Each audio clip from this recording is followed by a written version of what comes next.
Is this a debt trap set up by the rich for you? The debt trap set up by the rich for you. Greetings, dear friends and viewers. From the moment you were born, the elites at the top of the world's pyramid have gradually turned you into a tool for their labor.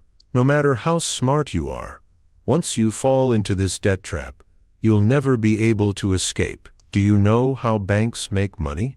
Today you deposit $1 million into the bank, and they pay you $20,000 in interest. But tomorrow, someone borrows $1 million from the bank and has to pay $100,000 in interest. That means the bank has made a profit of $80,000. In other words, banks exist by selling loans to make money. But here's the catch. You wouldn't just walk into a bank and borrow money without a reason, right? If you don't have a reason to borrow, capitalists like us wouldn't have any way to profit. That's why the top financiers and economic advisory organizations sat down together and devised a plan to control everyone in the world. Simply put, their goal is to make you willingly walk into a bank, obediently borrow money, and then spend your entire life, even until the day you die, working tirelessly to pay off that debt without a single complaint. So how do they achieve this? I can reveal this secret to you.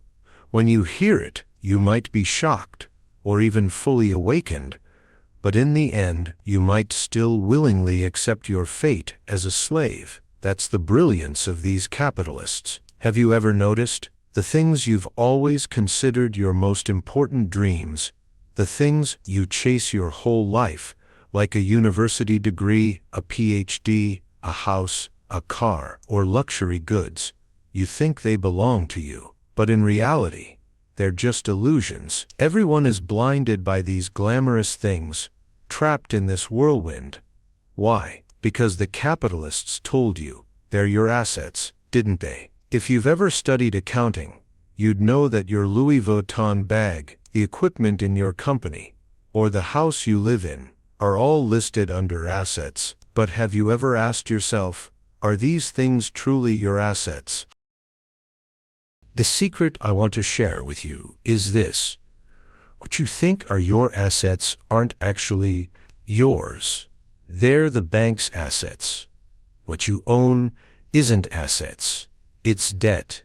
You'll realize that your entire life of earning money isn't to take care of your parents, your spouse, or your kids.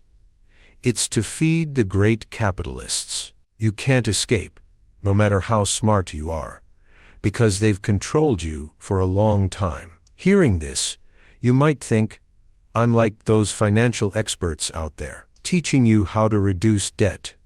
Right? Wrong. I'm an entrepreneur, an investor. I understand a key principle. You have to go with the trend. What's the trend? Look at this image. At the top are the people who owe the bank. At the bottom are those who deposit money into the bank.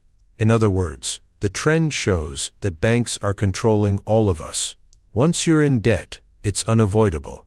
We have two choices.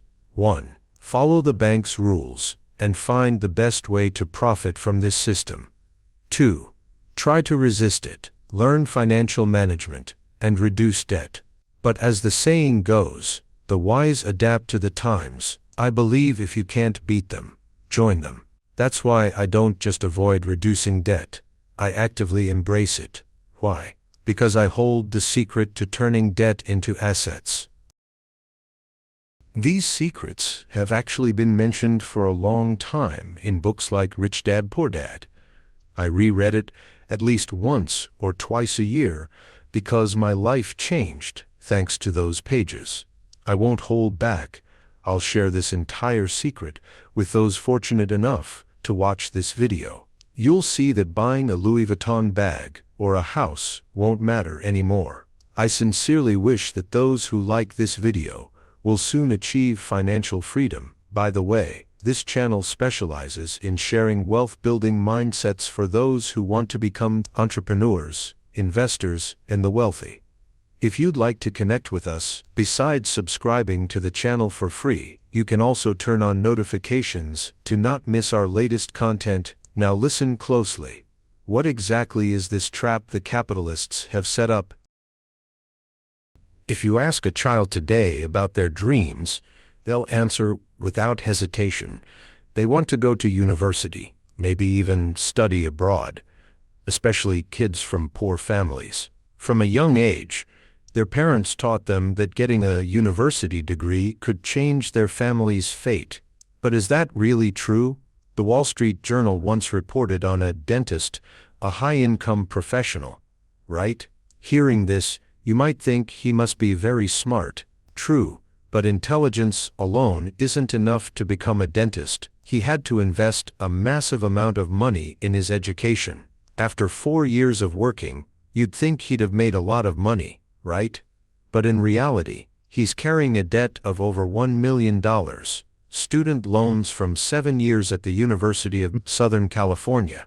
Each month, he can only pay $1,600, which isn't even enough to get by. At this rate, after 20 years, his debt will balloon to $2 million, because it grows by 130 every day. This is a true story, and the person's name is Mike Meru. Is this just an isolated case?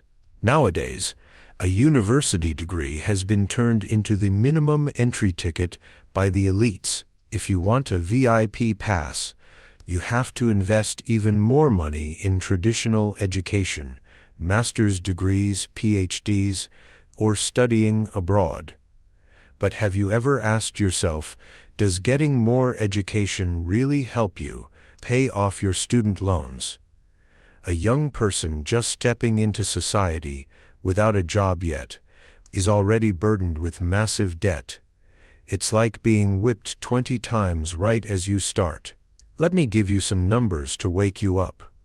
Since the 2008 financial crisis, American banks struggled with their business due to mortgage debt issues. But don't worry, banks thrive on lending. Somehow, the U.S. government suddenly opened the door, allowing private institutions to also offer student loans. By 2012, total student loan and credit card debt exceeded $1 trillion. By 2018, student debt had become the U.S. government's largest asset. What does this mean? The more people go to college, the richer the government and capitalists become. And when the government has money, they provide more benefits to the people. I'm not denying the value of a university education, but what Rich Dad Poor Dad wants us to reflect on is this. If you think college will help you make a lot of money, did they teach you financial management in university? I studied economics and finance in college. When I bought my first stock based on my professor's advice, I lost nearly half my money, and my classmates, most of whom I've lost touch with after graduation, what are they doing? Most are working as bank tellers or office employees.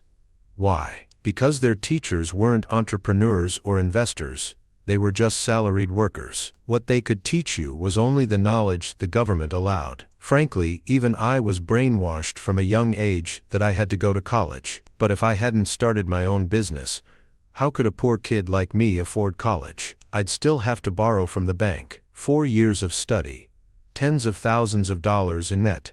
Many of my classmates are still paying off their student loans. They say I'm lucky because I got into business at the right time. Otherwise, ordinary families like ours, with no resources, no capital, no connections, how could we start a business? In my view, that's just an excuse.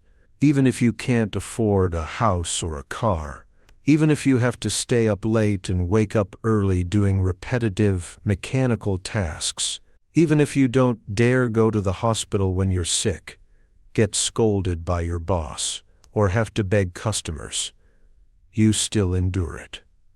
Why? Because you just want to save a little more money for your family. Even knowing your kids will likely end up with the same life as you, you're still willing to accept this fate. Why? Because from a young age, You were brainwashed to believe this is all your life can be. It's 2025 now.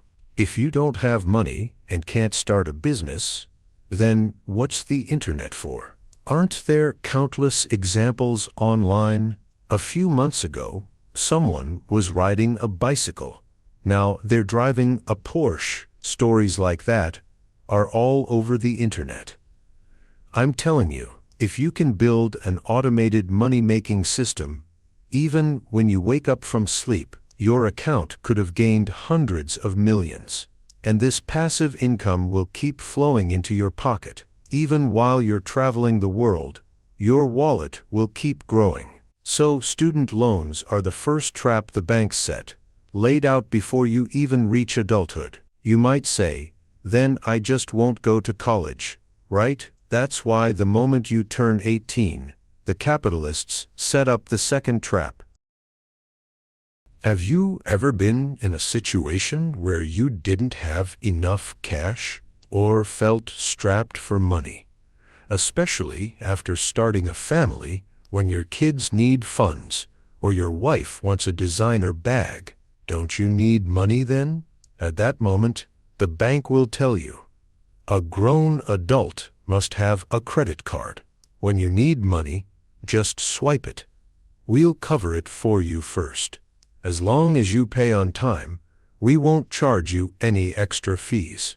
We make money from merchant transaction fees, not from consumers. So feel free to spend with peace of mind. Does that sound tempting enough? If not, I'll add this. Use your credit card to buy movie tickets or dine at a fancy restaurant, and you'll get a 20% discount or even free gifts. Traveling abroad? No need to exchange currency. Just one credit card can take you around the world. Even if you don't need those perks, don't you ever need to buy plane tickets, concert passes, or shop online. Credit cards aren't just convenient, they save you money too. But that's only true if you can pay off the balance on time. Why do so many people jump off buildings over credit card debt? Because if you can't pay by the due date, the interest keeps piling up. It's like what Warren Buffett teaches about compound interest, a snowball that grows bigger the longer it rolls. You might think, I'll just pay on time, no problem. But the bank will say, I'm not afraid of you paying early, I just need to train you to get used to using the card. Once you're hooked, the moment you can't pay, your whole life belongs to me. You might say, then I'll never get a credit card. Let's see what you can do about that. Fine. They'll find another reason to make you borrow money. Here comes the third trap. Do you have a car yet? As someone of middle-class status or higher, how can you not have a car? Men are born with a warrior's blood, and to go to battle you need a good steed. There's a saying, better to cry in a BMW than smile on a bicycle. So, you can borrow money from our bank to buy a car, but some people still refuse, because a car isn't a necessity. No problem. Here's the fourth trap. Do you have a house yet? Without a house, how can you get married? Why can't you marry without a house? Because we capitalists are printing more money. The more money there is, the less it's worth. You'll need more and more to buy anything. That's inflation. How do you fight inflation? Buy a house. Doesn't real estate always go up in value?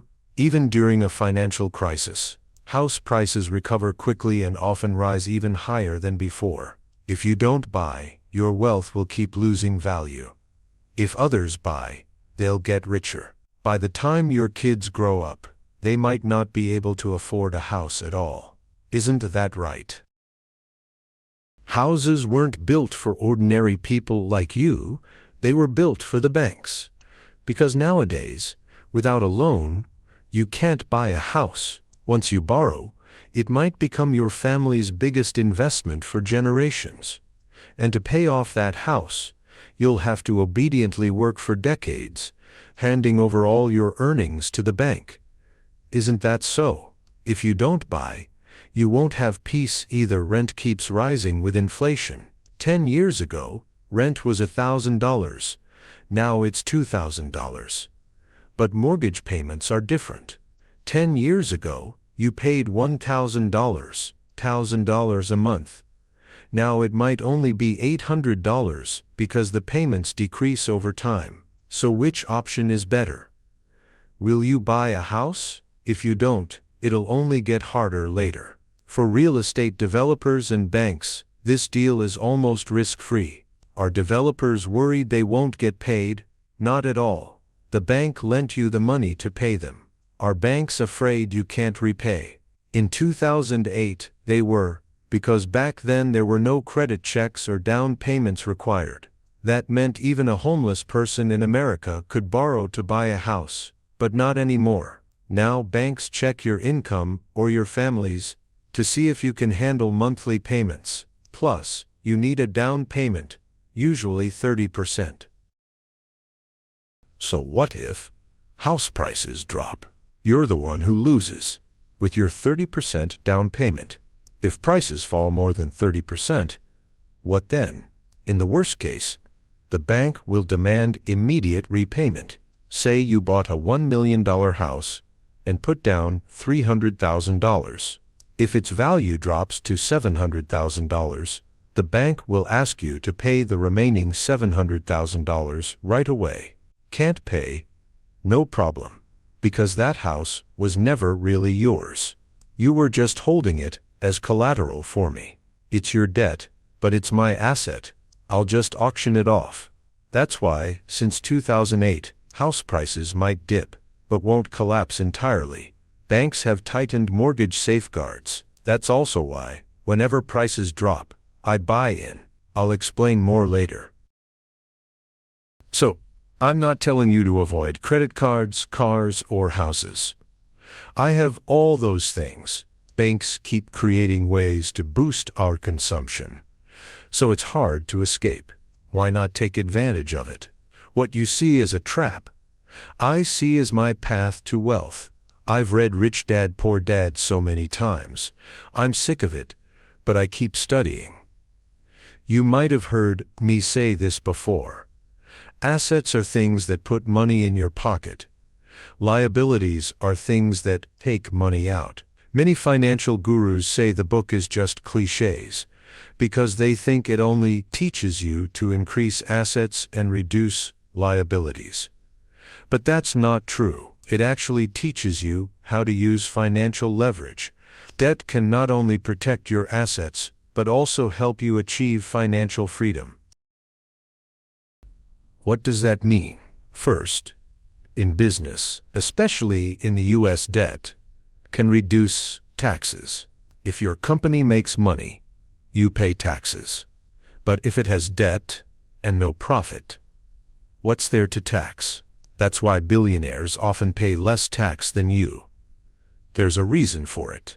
But what if your company has debt and fails?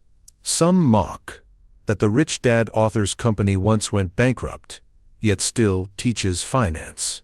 They don't get it. What's the big deal if one company fails when he has dozens more? They're all limited liability companies. If a company has debt, he doesn't use personal money to pay it off. Just liquidate the company. If he can't pay, he declares bankruptcy. And after bankruptcy, who cares? If I have $1 billion, I still have $1 billion. I have dozens of companies, and they keep running fine. I'm not encouraging reckless borrowing and bankruptcy. To borrow from a bank, you need capability, like stable annual revenue. Look at any company's financial statements. They all have debt. The key is knowing how to turn debt into assets. That's financial intelligence. Financial intelligence is the ability to read a balance sheet and a profit and loss statement. These two documents reflect your financial health. In school, your success is judged by grades. In society, it's judged by these statements. Master them, and you'll understand the financial reports of big corporations. Don't worry, it's simple. The concepts in Rich Dad differ from traditional accounting. Look at this chart. At the top are two boxes. Income above, expenses below. Your monthly salary is income. Easy, right? Each month, you spend on food, rent, clothes, entertainment, travel, taxes, and more.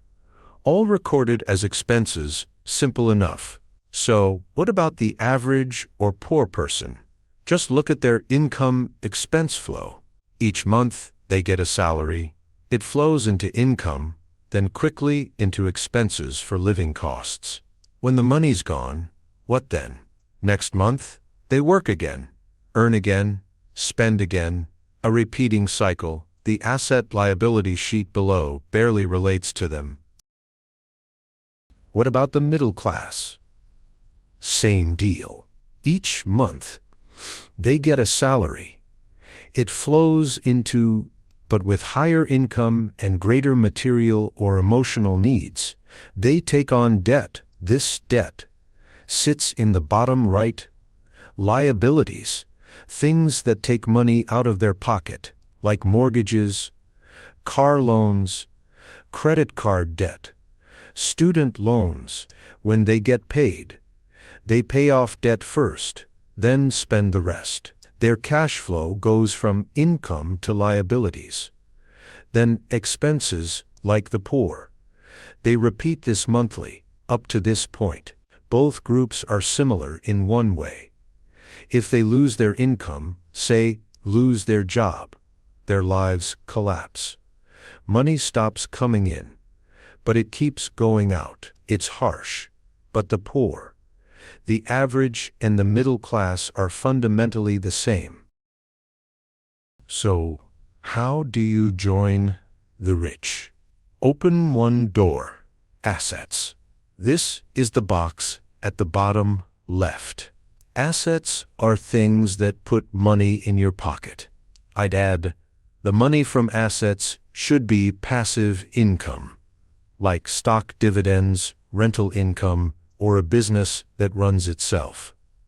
These assets keep generating cash for you. The rich approach it differently, but there are three common ways. First, they use their salary to buy assets first, then spend, with no debt. They use all their money to buy a house without a loan, then rent it out. The rent covers their living costs. Second, they create assets, like building a self-running business, then use that money to spend. Assets don't have to be bought, they can be built. Third, the highest level borrow money first. Use it to buy assets. Let the assets generate passive income, then spend. It sounds complex, but it's simple.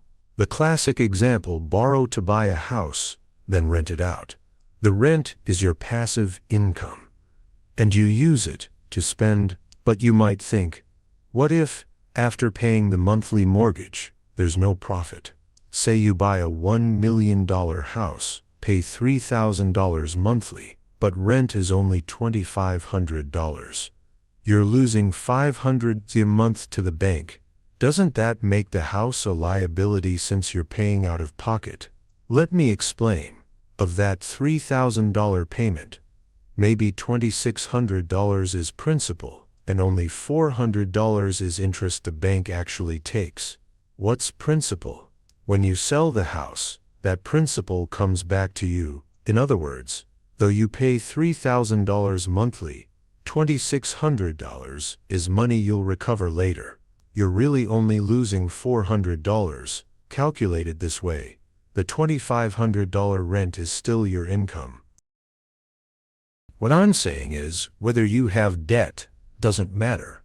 What matters is whether your assets can easily cover it. If my assets generate $7,000 in passive income monthly, I don't try to reduce debt. I borrow more. I'd borrow to buy a bigger house, not to live in or rent, or a luxury car just to display, not drive. Any issue. I'm not bragging. I'm pointing out that even if I do nothing with the house, its value rises in a few years. It's still an asset. If I buy a limited edition sports car, its value increases as they become rarer. Another asset. See how to turn debt into assets now. Simply put, borrow to buy things that profit later. After those assets make money, buy designer goods or supercars if you want. No problem. You know, next month, money will flow back automatically. I see assets as money-making machines. If you have one, you don't even need debt. You can create assets from nothing. Take Rich Dad, Poor Dad. It still sells well yearly, and each sale brings royalties to Robert Kiyosaki. He wrote it once, then did nothing. People keep buying even after he's gone, because I'll tell my kids to buy it too, or start a company. Hire a CEO to run it, and it keeps earning without you managing it. Does this feel too far-fetched? Not really. It's why I recommend media work. It's a light asset, low startup cost, low testing cost, easy to pivot early. You can work alone as efficiently as a team, so you're not easily replaced. For example, I make a YouTube video. Even if I retire someday, as long as people watch it, I keep earning like book royalties. Plus, you can profit from your brand. Ads, affiliate marketing, personal image building, etc. This industry grows exponentially. Think, how many still read print newspapers or watch traditional TV? Few. Most are online. YouTube draws huge global audiences. Post a video, wake up, and it might have tens or hundreds of thousands of views. You could change your life overnight, right? But is it that easy? Do you know how to turn views into money? Many fail because they're like salespeople pandering to customers. What we need is to build a personal brand, so customers come to us. That's marketing. The top business skill. If you have initial capital, I still say real estate is the best asset. Even if you borrow to buy, it's worth it. Say you rent for $2,000 monthly, and a mortgage is also $2,000. At first glance, buying doesn't save you anything. But as I explained, over $1,000 of that mortgage might be principal refunded when you sell. You're still earning passive income. You just don't see it yet, so you think it's not there. What if prices drop? Same answer. If you rent at $2,000 now, in 30 years, rent might be $20,000 monthly.